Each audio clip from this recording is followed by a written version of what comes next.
Assalamualaikum warahmatullahi wabarakatuh.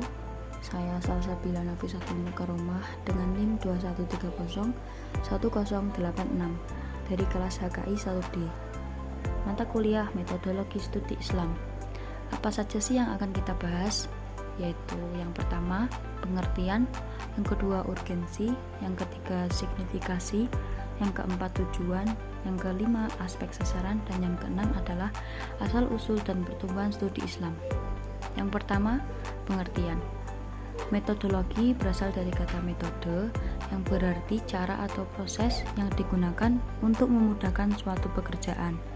Sedangkan studi adalah kajian yang mendalami suatu ilmu, sehingga dapat kita simpulkan bahwa metodologi studi Islam adalah cara atau proses yang digunakan untuk memudahkan dalam pengkajian Islam.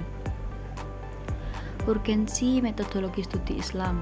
Secara umum, dasar dari pengetahuan dalam memecahkan suatu masalah yaitu untuk menemukan pengetahuan baru, lalu mengembangkannya dan menguji kebenaran metode penelitian. Yang pertama, umat Islam yang sedang dalam kondisi problematis.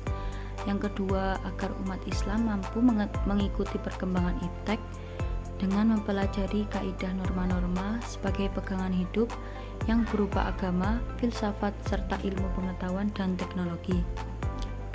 Signifikasi dapat diartikan sebagai proses pemahaman yang menggunakan tanda-tanda yang dapat serta mudah dilihat. Kita dapat melakukannya dengan cara pendekatan normatif dan historis. Yang pertama, aspek normatif merupakan ajaran wahyu yang dibahas melalui pendekatan doktrinal teologis. Yang kedua, aspek historis, yaitu studi kebudayaan muslim yang dibahas melalui pendekatan keilmuan, sosial, keagamaan yang bersifat multi-interdisipliner. Lanjut ke yang tujuan, yaitu yang pertama, mempelajari secara mendalam tentang hakikat agama Islam. Yang kedua, mempelajari secara mendalam pokok-pokok isi ajaran Islam. Yang ketiga, mempelajari secara mendalam sumber dasar ajaran agama Islam yang tetap abadi dan dinamis. Yang keempat, mempelajari secara mendalam prinsip-prinsip dan nilai-nilai dasar ajaran agama Islam. Lanjut ke aspek sasaran. Apa saja aspek sasaran? Yaitu ada dua. Yang pertama, aspek sasaran keagamaan. Kerangka ajaran yang terdapat dalam Al-Quran dan hadis tetap dijadikan sandaran sentral agar kajian keislaman tidak keluar dari konteks. Yang kedua, aspek sasaran keilmuan. Studi keilmuan memerlukan pendekatan kritis, analitis, metodologis, empiris, dan historis.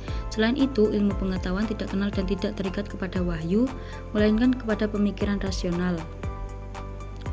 Lanjut yang terakhir, yaitu asal-usul dan pertumbuhan studi Islam. Yang pertama, pada periode klasik di tahun 650 sampai 1250 Masehi, yaitu Islam mengalami masa keemasan dengan dibuktikannya perluasan wilayah kekuasaan Islam, adanya integrasi antara wilayah Islam dan adanya puncak kemajuan Islam di bidang ilmu dan sains. Pada tahun 1251 Masehi, periode ini dikuasai dan dihancurkan oleh Hulagu Khan. Yang kedua, periode pertengahan pada tahun 1250 sampai 1800 Masehi. Periode ini memiliki dua fase, yaitu fase kemunduran pada tahun 1250 sampai dengan 1500 Masehi. Pada zaman ini, desentralisasi dan disintegrasi semakin meningkat.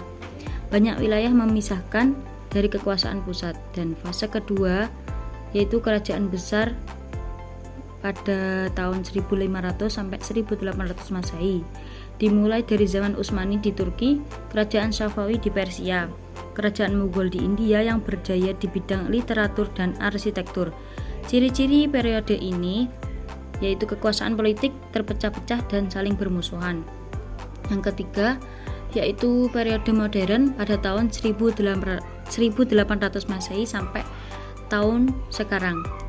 Dapat disebut dengan periode pembaharuan karena merupakan zaman kebangkitan dan kesadaran umat Islam terhadap dirinya dan adanya untuk memperoleh kemajuan dalam berbagai bidang, terutama dalam bidang pengetahuan dan teknologi. Masa kebangkitan Islam atau disebut dengan pembaharuan mulai menggeliat pada tahun 1800 Masehi. Terima kasih. Sekian, wassalamualaikum warahmatullahi wabarakatuh.